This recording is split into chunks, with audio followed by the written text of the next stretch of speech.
Okay? So ngayon po, ang gagawin ko naman ngayon ay magti-teacher naman ako sa anak ko sa mathematics. So bilang isang OFW na dito sa Dubai, so wala akong magawa kasi online tsaka modular na ang pag-aaral ng mga bata ngayon. So mapipilitan ako maging teacher kahit na ito ang pinakaayaw na ayaw ko noon ang magtuturo. So para lang ma-guide ko sila ng kahit paano. So gagawa ngayon ako ng lesson tungkol sa mathematics. Ang topic ko ngayon ay circumference of circle. I-discuss ko para sa mga anak ko para maintindihan niya. Ang anak ko pala ay nasa grade 5 siya. So ito ang topic nila ngayon. So samahan niyo ako. Tara!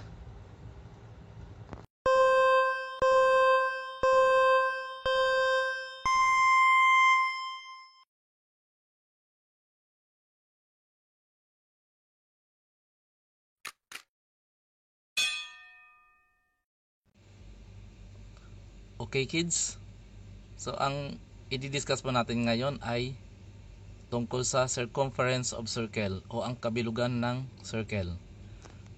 So ang formula ng circumference ng circle ay may dalawang main na part yan ng circle na kung saan tinatawag na radius o yung R at ang diameter o D. So ang radius ay kalahati po siya sa haba o sa sukat ng diameter. So ibig sabihin, ang diameter ay ang kabuuan o ay dalawang beses ng radius ng circle. So yun po yun. So yan pong dalawang yan ang gagamitin natin sa formula, sa magkahiwalay na formula para makuha natin ang circumference ng circle. Okay? Ready na ba kayo mga bata? Sige, i-discuss na natin ang circumference at kung paano makuha ang circumference ng circle. Okay? Kung sa radius na given, mayroon tayong formula na circumference is equals to 2 times pi times r. Bakit to? Kasi nga ang radius ay twice siya ng diameter, kaya 2 siya. Ngayon, kung diameter naman ang given natin, so ito ang formula ng circumference ng diameter.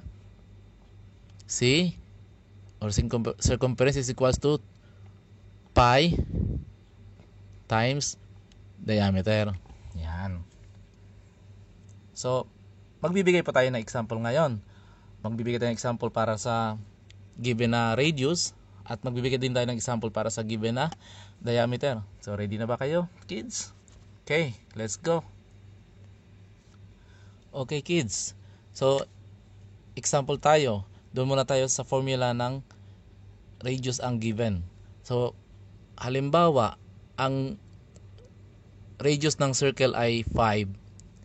So, kunin daw natin ang circumference niya. So, kung ang radius natin ay 5, so, mayroon tayong pi at ang balyong ng pi natin ay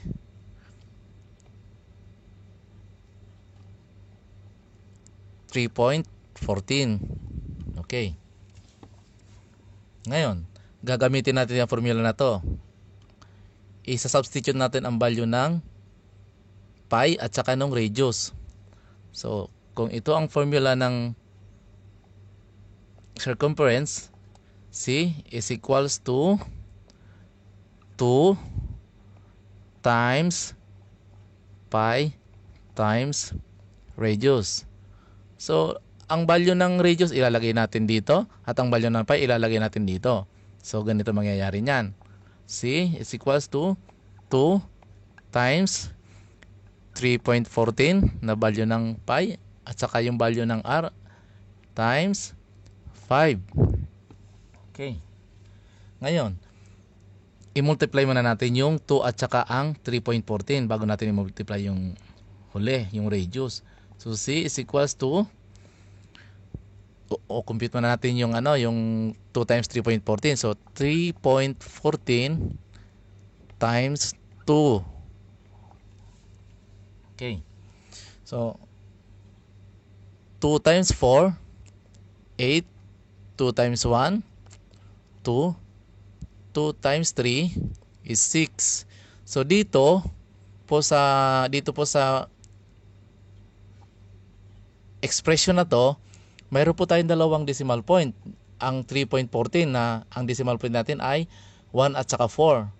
So kung mayroon tayong dalawang decimal points dyan, sa product niya ay dapat dalawa din ang decimal point mo. So from right to left, mag-move po tayo ng dalawang point kasi dalawang decimal point natin. So 1, 2. Ibig sabihin, ang point mo ay, or ang decimal point mo ay dito po.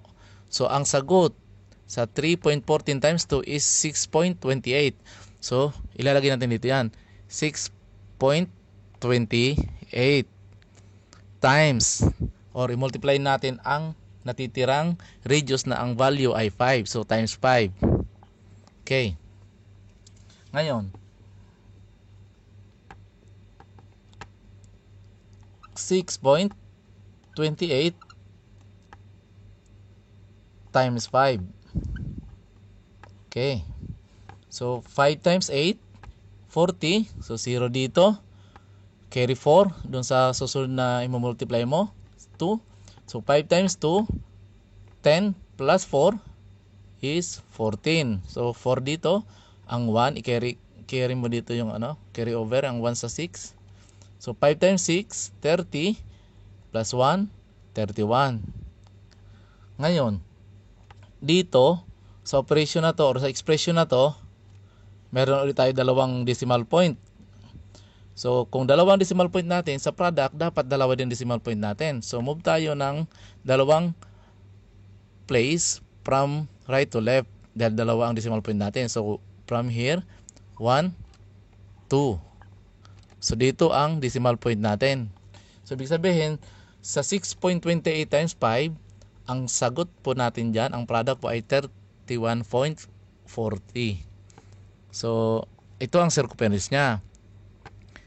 31.40 or 31.4. So ito po yung circumference ng circle na mayroong radius na 5. Okay po? So move po tayo dun sa pangalawang formula. Example natin dun sa pangalawang formula na ang given ay diameter.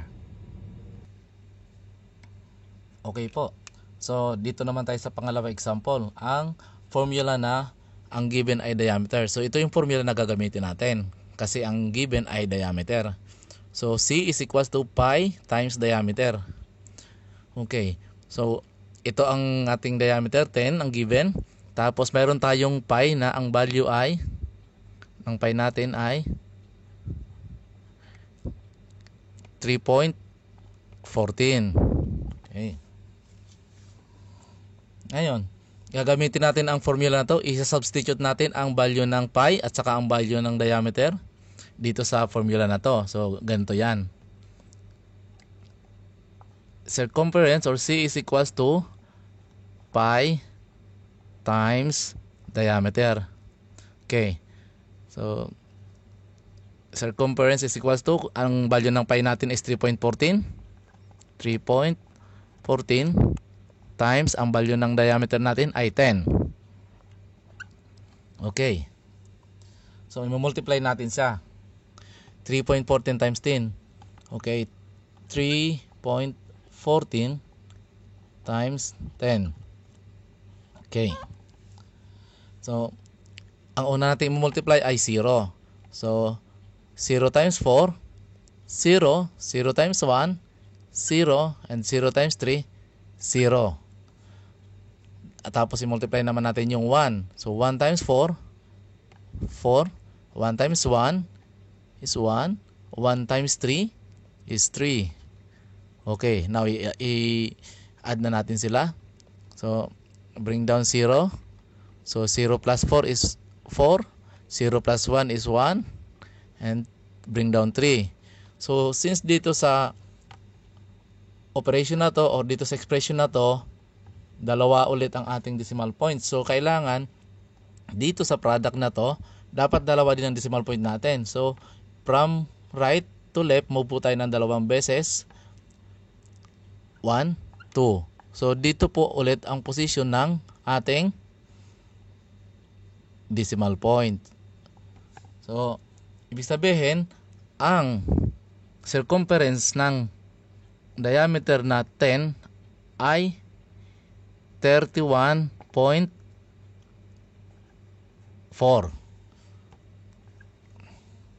Yan po. So, malinaw na po ba? So, ito po yung ating circumference sa diameter na ang value ay 10. Okay? So, ganyan lang po kasimple mga kids. So, wag po kayo malilito.